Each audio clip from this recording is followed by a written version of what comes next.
السلام السلام عليكم ورحمة الله تعالى وبركاته. بسم الله الرحمن الرحيم. الحمد لله رب العالمين.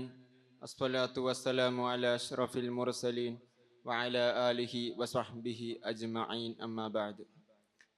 ഏറ്റവും ബഹുമാനാദരവുകൾ നിറഞ്ഞ ഉസ്താദുമാർ, പ്രിയപ്പെട്ട മുതഅല്ലിം സുഹൃത്തുക്കൾ, യൂത്നേഷ്യയുടെ അഥവാ ദയാവധത്തിൻ്റെ കർമ്മശാസ്ത്ര വിധിവിലക്കുകളെക്കുറിച്ചാണ് ചർച്ച ചെയ്യാൻ ആഗ്രഹിക്കുന്നത്. രോഗം കൊണ്ടോ മറ്റ് ശാരീരിക അവശതകൾ കൊണ്ടോ പ്രയാസം അനുഭവിക്കുന്ന ഒരു വ്യക്തി സ്വയം മരണത്തെ തിരഞ്ഞെടുക്കുന്ന പ്രക്രിയക്കാണ് ദയാവധം, യൂത്നേഷ്യ എന്ന് പറയുന്നത്. ഇന്ന് ലോകതലത്തിൽ തന്നെ ഉയർന്നു വരുന്ന ഒരു വലിയ സാമൂഹിക പ്രശ്നമായി ഇത് വളർന്നിട്ടുണ്ട്.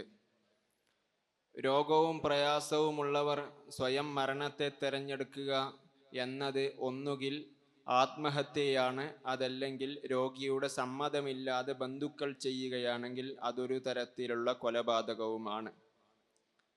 ഏതായാലും ഇന്ത്യയടക്കം നിരവധി രാജ്യങ്ങളിൽ ഇത് നിയമവിധേയമായിട്ടുണ്ട്. യൂറോപ്യൻ രാഷ്ട്രങ്ങളിൽ പലയിടത്തും ഒരുപാട് വർഷങ്ങൾക്ക് മുമ്പേ ഇത് നിയമവിധേയമായി പ്രഖ്യാപിച്ചിട്ടുമുണ്ട്. നമ്മൾ പറയുന്നത് രണ്ട് രൂപത്തിലാണ് ദയാവധങ്ങൾ നടക്കുന്നത്.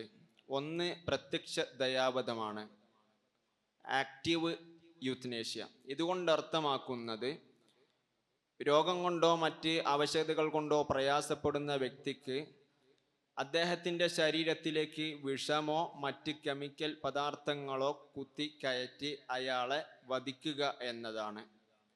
രണ്ടാമത്തേത് പാസീവ് യൂത്നേഷ്യ, പരോക്ഷ ദയാവധമെന്ന് പറയും. ഇതുകൊണ്ട് അർത്ഥമാക്കുന്നത് അത്യാസന്ന നിലയിൽ കിടക്കുന്ന രോഗിക്ക് ആവശ്യമായ ജീവൻ രക്ഷാ മരുന്നുകളും ശ്വാസോച്ഛ്വാസ സംവിധാനങ്ങളും എടുത്തുമാറ്റി സ്വയം മരിക്കുവാനുള്ള സാഹചര്യം ഒരുക്കുക എന്നതാണ്. ഇത് രണ്ടും, ആക്റ്റീവും പാസീവുമായ രണ്ട് യൂത്നേഷ്യകളും രോഗിയുടെ സമ്മതത്തോടുകൂടെയും സമ്മതമില്ലാതെ ബന്ധുക്കളുടെ സമ്മർദ്ദത്തോടുകൂടെയും ചെയ്യുന്ന രീതികളുണ്ട്. പല രാജ്യങ്ങളിലും ഇന്ന് നിയമവിധേയമാക്കിയിട്ടുള്ളത് രോഗിയുടെ സമ്മതത്തോടുകൂടെ മാത്രമാണ്. അല്ലാത്തത് ചിലപ്പോൾ രൂക്ഷമായി കൊലപാതകം എന്ന നിലയിലേക്ക് വ്യാപിച്ചേക്കും എന്ന ഭീഷണി കാരണം പല രാജ്യങ്ങളിലും സമ്മതമില്ലാതെയുള്ള ദയാവധം അനുവദനീയമല്ല. ഏതായാലും രാഷ്ട്രങ്ങളുടെ നിയമങ്ങൾ അനുസരിച്ച് ദയാവധം അനുവദിച്ചാലും ഇല്ലെങ്കിലും ഇസ്ലാമിക കർമ്മശാസ്ത്രത്തിൻ്റെ വിധി എന്താണെന്ന് നോക്കാം. രോഗിയുടെ സമ്മതത്തോടുകൂടെയുള്ള ദയാവധമാണെങ്കിൽ അത് ആത്മഹത്യ എന്ന വകുപ്പിലാണ് പെടുന്നത്. ആത്മഹത്യ നിഷിദ്ധമാണെന്ന് വിശുദ്ധ ഖുർആനിലും ഹദീസിലും കർമ്മശാസ്ത്ര ഗ്രന്ഥങ്ങളിലും വ്യക്തമായി പറഞ്ഞ കാര്യവുമാണ്. മൻ ഖതല നഫ്സഹു ബിഹദീദത്തിൻ ഉദ്ദിബ ബിഹി ഫീ നാരി ജഹന്നം. ഒരു ഇരുമ്പിൻ്റെ ആയുധം കൊണ്ട് ഒരാൾ ആത്മഹത്യ ചെയ്താൽ അതേ മരണം വരിച്ചുകൊണ്ട് അതൊരു ശിക്ഷയായി അനുഭവിച്ചുകൊണ്ട് നരകത്തിൽ കഴിയേണ്ടി വരുമെന്ന് അർത്ഥം വരുന്ന നിരവധി ഹദീസുകളിൽ നമുക്ക് കാണാവുന്നതാണ്. ഇനി സമ്മതമില്ലാതെ ചെയ്യുകയാണെങ്കിൽ അത് കൊലപാതകം എന്ന വകുപ്പിലാണ് പെടുന്നത്. കൊലപാതകം നിഷിദ്ധമാണെന്ന വിഷയവും ഇസ്ലാമിക ആധികാരിക ഗ്രന്ഥങ്ങളിൽ നമുക്ക് കാണാവുന്നതാണ്. ഖുർആൻ ഹദീസ് കൊണ്ടെല്ലാം സ്ഥിരപ്പെട്ടതുമാണ്.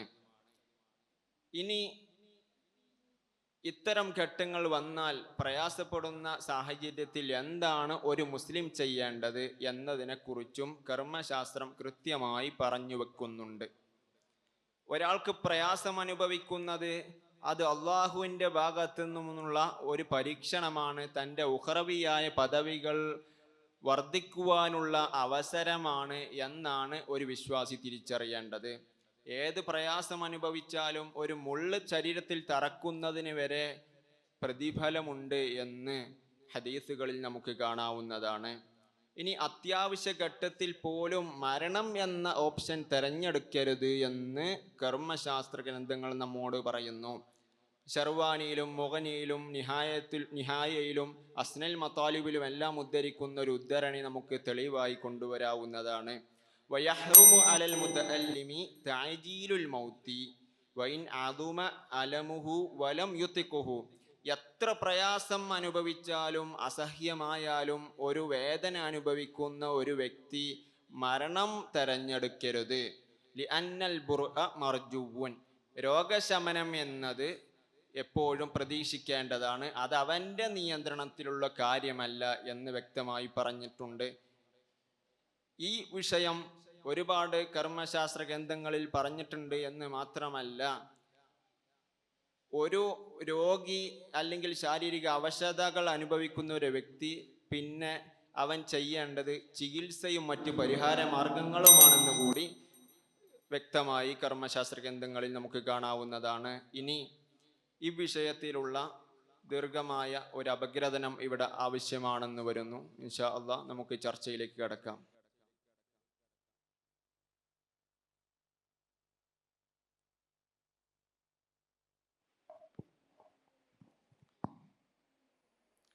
ദയാവധത്തിൻ്റെ കർമ്മശാസ്ത്ര തീർപ്പുകളെ കുറിച്ചാണ് നമ്മൾ പറഞ്ഞുകൊണ്ടിരിക്കുന്നത്. വിഷയാവതരണത്തിൽ സൂചിപ്പിച്ച പോലെ പല രാഷ്ട്രങ്ങളിലും ഇത് വ്യാപകമായ തോതിൽ വളർന്നു വന്നിട്ടുണ്ട്. ഒരു പക്ഷേ വലിയ ഒരു കൊലപാതകത്തിനുള്ള ചൂഷണോപാധിയായി വരെ വളർന്നേക്കാവുന്ന കാര്യമായി, വലിയൊരു ഭീഷണിയായി ഉയർന്നു വന്നിരിക്കുകയാണിത്.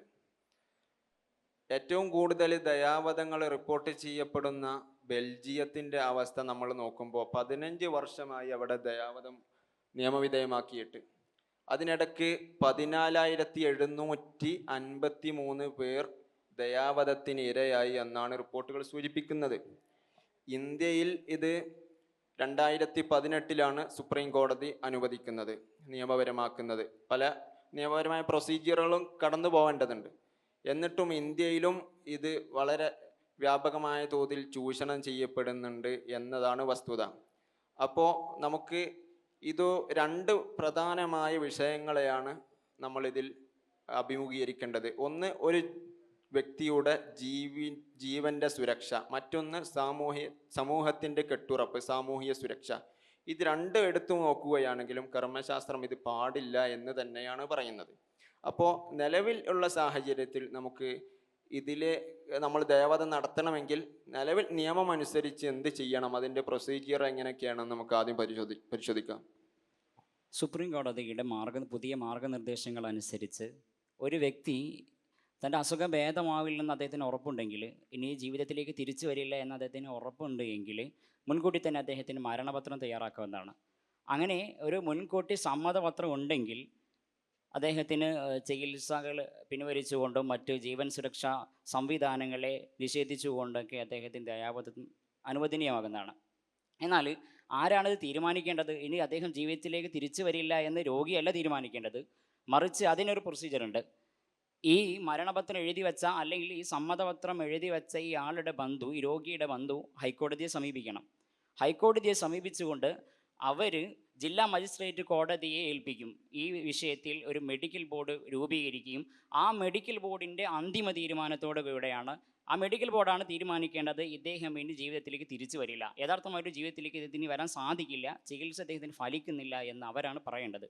അങ്ങനെ പറയുന്ന പക്ഷം അദ്ദേഹം സ്വീകരിക്കുന്ന ദയാവധം അത് ദയാവധമായി കണക്കാക്കുമെന്നാണ് സുപ്രീം കോടതിയുടെ മാർഗനിർദ്ദേശങ്ങളിലുള്ളത്.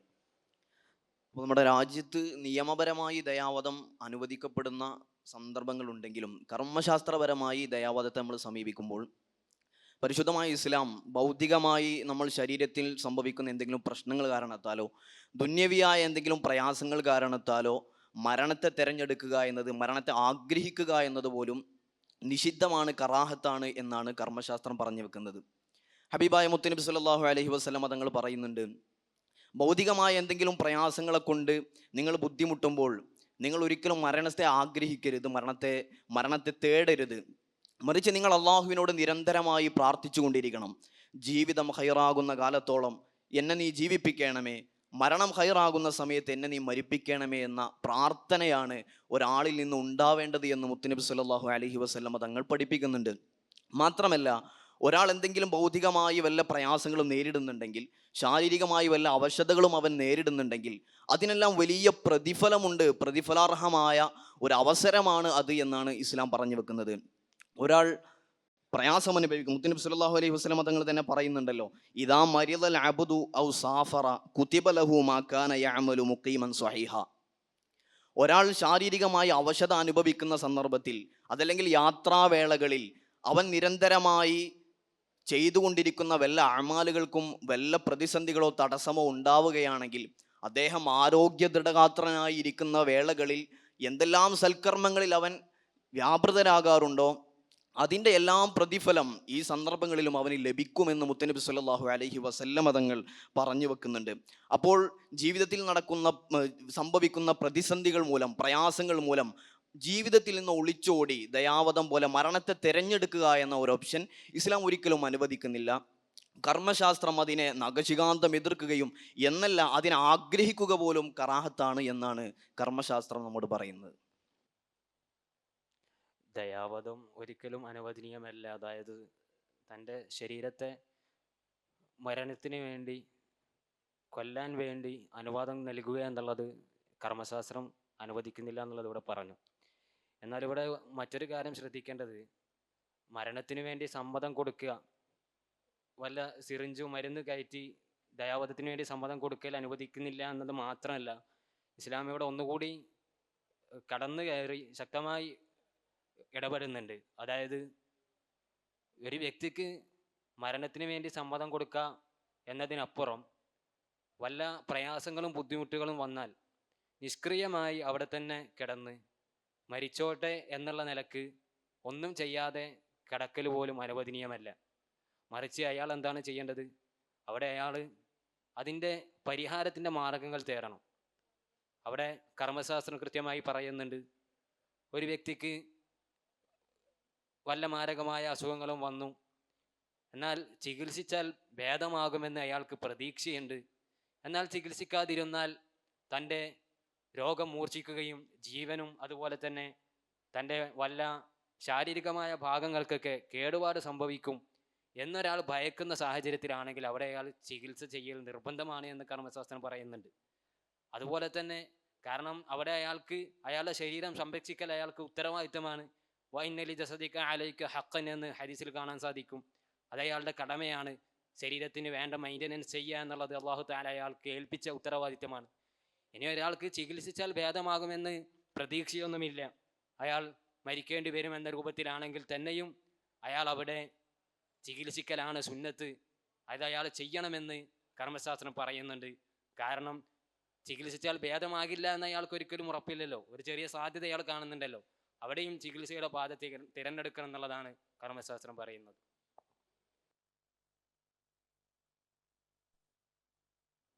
പറഞ്ഞതിൻ്റെ ചുരുക്കം, ഒരു വ്യക്തി ജീവിതത്തിലേക്ക്, ഒരു വ്യക്തിയുടെ സുരക്ഷയുമായി ചേർത്തി നോക്കുമ്പോൾ ദയാവധം ഒരിക്കലും ഇസ്ലാമിക ശരീഅത്ത് ഫിഖ്ഹ് അനുവദിക്കുന്നില്ല എന്നാണ്. എന്നാൽ ഫിഖ്ഹ് സമ്പൂർണ്ണമാകുന്നത് ഒരു വ്യക്തിയുടെ ജീവിതത്തിലേക്ക് മാത്രം നോക്കിയിട്ടല്ല, സമൂഹത്തിൻ്റെ പൊതുവായ സുരക്ഷയെ കൂടി അത് പരിഗണനയ്ക്കെടുക്കുന്നുണ്ട്. അങ്ങനെ നോക്കുമ്പോൾ ആ ഒരു ഭാഗം കൂടി നമ്മൾ ഈ വിഷയം അപഗ്രഥിക്കുന്നിടത്ത് പ്രധാനമായും അന്വേഷിക്കണമെന്ന് തോന്നുന്നു. അപ്പോൾ വൈയക്തിക സുരക്ഷ പരിശോധിക്കുമ്പോൾ ദയാവധം നിഷിദ്ധമാണ്, ജീവിതത്തിൽ പ്രതീക്ഷ അർപ്പിക്കണമെന്നാണ് കർമ്മശാസ്ത്രത്തിൻ്റെ തീർപ്പെങ്കിൽ, ഇനി സാമൂഹികമായ അവസരങ്ങളെ കൂടി പരിശോധിക്കുമ്പോൾ വീണ്ടും നമുക്ക് ദയാവധം നിഷിദ്ധമാണ് നമുക്ക് തെളിയിക്കാൻ കഴിയും. കാരണം ഈ രൂപത്തിൽ ദയാവധം അനുവദിച്ചാൽ ഒന്നുകിൽ അത് ആത്മഹത്യയാകും, അതല്ലെങ്കിൽ അത് മറ്റൊരാളെ വധിക്കലാകും. ഇത് വ്യാപകമായ തോതിൽ സമൂഹത്തിൽ ഒരു സുരക്ഷാ പ്രശ്നമായി ഉയർന്നു വരാൻ സാധ്യതയുണ്ട്. കാരണം പല രൂപത്തിൽ ഇതിൻ്റെ പ്രത്യാഘാതങ്ങൾ അനുഭവിക്കേണ്ടി വരും. സമൂഹത്തിൻ്റെ ഓരോ തുറകളിലേക്ക് നമ്മൾ ഇറങ്ങി ചെല്ലുമ്പോൾ അവിടെയൊക്കെ രോഗിയെ ഒരു പരിധി വരെ ശുശ്രൂഷിച്ച് പിന്നെ മരണത്തിന് കീഴടങ്ങുന്ന ഒരു സാഹചര്യം ഒരുക്കുന്ന പ്രശ്നം വലിയൊരു സാമൂഹിക പ്രശ്നമായി വളർന്നു വരാൻ സാധ്യതയുണ്ട്. അപ്പോൾ നമുക്ക് കർമ്മശാസ്ത്രപരമായി തന്നെ ഇത് സൃഷ്ടിക്കുന്ന സാമൂഹിക പ്രശ്നങ്ങൾ മുന്നിൽ വെച്ചുകൊണ്ട് തന്നെ ഇതിൻ്റെ വിധി തീർപ്പുകളിലേക്ക് നമുക്ക് കടക്കാൻ തോന്നുന്നു. ഇങ്ങനെ ഈ ദയാവധം അനുവദിക്കുന്നിടത്ത് ഉണ്ടാകുന്ന സാമൂഹിക പ്രശ്നങ്ങളിൽ പ്രധാനമാണ് മാതാപിതാക്കളോടുള്ള ക്രൂരത എന്ന് പറയുന്നത്. കാരണം ഒരാൾക്ക് ഈ ദയാവധത്തിനുള്ള അനുവാദം ലഭിച്ചു കഴിഞ്ഞാൽ അദ്ദേഹം തൻ്റെ മാതാപിതാക്കൾ ഒരു ഘട്ടം എത്തുന്ന സമയത്ത്, തനിക്ക് ഭാരമായി തോന്നുന്ന സമയത്ത്, പ്രയാസമാകുന്ന സമയത്ത് മാതാപിതാക്കളെ ഇല്ലായ്മ ചെയ്യാൻ വേണ്ടി, ദയാവധത്തിന് അനുവാദം കൊടുക്കാൻ വേണ്ടി, അല്ലെങ്കിൽ ദയാവധത്തിലേക്ക് വിട്ടുകൊടുക്കാൻ വേണ്ടി അദ്ദേഹത്തിന് അത് സാധിക്കുന്നൊരു ഘട്ടം വരുമ്പോൾ അത് സമൂഹത്തിൽ വലിയൊരു പ്രത്യാഘാതങ്ങൾ സൃഷ്ടിക്കും. നമുക്കറിയാം, മാതാപിതാക്കളോട് ക്രൂരമായി ഒന്നും ചെയ്യാൻ പാടില്ല എന്ന്, അതൊരു വാക്കുകൊണ്ട് പോലും അവരെ ബുദ്ധിമുട്ടിക്കാൻ പാടില്ല എന്ന് ഇസ്ലാം നമ്മോട് കൽപ്പിക്കുന്നുണ്ട്. അത് വളരെ നിഷിദ്ധമാക്കിയൊരു കാര്യമാണ്. അപ്പോൾ അവരെ ഇങ്ങനെയൊരു ദയാവധത്തിനുള്ള അനുവാദം തുറന്നു കൊടുക്കുന്നതിലൂടെ സംഭവിക്കുന്നത്, തങ്ങൾക്ക് ഇഷ്ടപ്പെടുന്ന സമയത്ത് തങ്ങളുടെ മാതാപിതാക്കളെ ഇല്ലായ്മ ചെയ്യാനുള്ള ഒരു അവസരം കൂടിയാണ്. അതുകൊണ്ട് ഇത് വലിയൊരു, ചുരുക്കം പറഞ്ഞാൽ, ഒരു സാമൂഹികമായ ഒരു ക്രൂരതയിലേക്ക്, ഒരു ദൂഷ്യഫലങ്ങളിലേക്ക് എത്തിക്കും തന്നെയാണ് കാണാൻ കഴിയുന്നത്. സാമൂഹികമായ പ്രത്യാഘാതങ്ങളെ കുറിച്ച് പറയുമ്പോൾ ഒരുപാട് പ്രത്യാഘാതങ്ങൾ നമുക്ക് ഈ ദയാവധം ഒരു നിയമമായി തന്നെ മതത്തിൽ അനുവദനീയമാക്കുകയാണെങ്കിൽ കാണാൻ കഴിയും. പരിശുദ്ധമായ ഇസ്ലാമിനെ സംബന്ധിച്ചിടത്തോളം ഈ രോഗികളെ സന്ദർശിക്കുക, അവരെ ശുശ്രൂഷിക്കുക എന്നതിനൊക്കെ വലിയ പ്രാധാന്യം നൽകുന്ന ഒരു മതമാണ്. ഒരു രോഗിയെ സന്ദർശിക്കുകയും അവന് വേണ്ടി സേവനം ചെയ്യുക എന്നത് വലിയ പ്രതിഫലാർഹമായ ഉഹ്റവിയായ പല നേട്ടങ്ങൾക്കുമുള്ള അവസരമാണ് എന്ന് ഇസ്ലാം നമ്മെ പഠിപ്പിക്കുന്നുണ്ട്. ഹബീബായ മുത്തുനബി സല്ലല്ലാഹു അലൈഹി വസല്ലമ തങ്ങളുടെ തന്നെ ഹദീസുകളിൽ പല റിവായത്തുകളിലായി ഒരു മുസ്ലിമായ മനുഷ്യനെ തൻ്റെ സഹോദരനോട് നിർബന്ധ ബാധ്യതയായി വരുന്ന കാര്യങ്ങളെ എണ്ണിപ്പറഞ്ഞെടുത്ത് എല്ലായിടങ്ങളിലും പറഞ്ഞതാണ് ഇയാദത്തുൽ മരീദ്, രോഗിയായാൽ അവനെ സന്ദർശിക്കുക എന്നത്. അപ്പോൾ രോഗസന്ദർശനവും ആ ശുശ്രൂഷയും അവന് വേണ്ടതെല്ലാം ചെയ്തു കൊടുക്കുക എന്നതും അത് ദുന്യവിയായും ഉഖറവിയുമായ എല്ലാ നേട്ടങ്ങൾക്കുമുള്ള സബബാണ്, കാരണമാണ് എന്ന് മുത്തുനബി സല്ലല്ലാഹു അലൈഹി വസല്ലം തങ്ങൾ പഠിപ്പിക്കുന്നുണ്ട്. അപ്പോൾ ദയാവധം ഒരു നിയമപരമായി തന്നെ അല്ലെങ്കിൽ മതപരമായി തന്നെ അത് അനുവദനീയമായ ഒരു രൂപത്തിലേക്ക് നമ്മൾ കൊണ്ടുവരികയാണെങ്കിൽ ഇങ്ങനെയുള്ള ഒരുപാട് സാമൂഹിക പ്രശ്നങ്ങൾ, പ്രത്യാഘാതങ്ങൾക്ക് അത് വഴിവെക്കുമെന്ന് നമുക്ക് സ്വാഭാവികമായി മനസ്സിലാക്കാൻ കഴിയുന്നതാണ്. ഇവിടെ സാമൂഹികമായ പ്രത്യാഘാതങ്ങൾ പറയുമ്പോൾ ഇപ്പോൾ നിലവിൽ ലോകത്ത് വർദ്ധിച്ചു വരുന്ന ഒരു വലിയ സാമൂഹിക വിപത്താണ് ആത്മഹത്യ എന്ന് പറയുന്നത്. ആത്മഹത്യ പല രൂപത്തിൽ നമുക്ക് കാണാൻ സാധിക്കും. ഇപ്പോൾ സൂസൈഡ് ബോംബിങ്, ചാവറാക്രമണം എന്ന് പറയുന്നത് അതൊരു ആത്മഹത്യൻ്റെ ഇനമാണ്. അതുപോലെ തന്നെ ദയാവധത്തിലെ ഒരു ഘട്ടത്തിൽ നമുക്കൊരു ആത്മഹത്യയുടെ രൂപം തന്നെയാണ് കാണാൻ സാധിക്കുന്നത്. കാരണം രോഗി തൻ്റെ ജീവൻ എടുക്കാൻ വേണ്ടി അനുവാദം നൽകുകയാണ്, അതനുസരിച്ച് അവർ ജീവൻ എടുക്കുകയാണ്. അപ്പോൾ ഇയാളുടെ ഈ അനുവാദം നൽകുക എന്ന് പറയുമ്പോൾ അതൊരു ആത്മഹത്യാപരമായ പ്രക്രിയയാണ്. ആത്മഹത്യ എന്ന് പറയണമെന്നുണ്ടെങ്കിൽ കത്തിയെടുത്ത് സ്വന്തം ശരീരത്തിൽ സ്വന്തം കുത്തിക്കയറ്റണം എന്നൊന്നുമില്ല.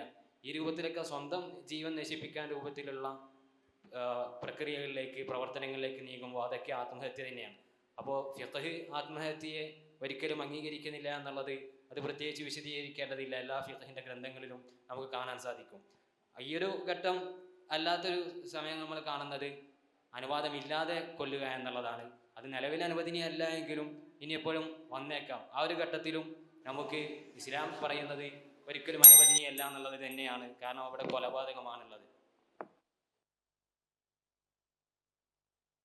നമ്മുടെ വിഷയത്തിൽ ആകത്തുകയായി വന്നത് വൈയക്തിക ജീവിതത്തിലേക്ക് നോക്കിയാലും സാമൂഹിക പരിസരത്തിലേക്ക് നോക്കിയാലും കർമ്മശാസ്ത്രം ദയാവധത്തെ അനുവദിക്കുന്നില്ല, നിഷിദ്ധമാക്കുന്നുണ്ട് എന്നാണ്.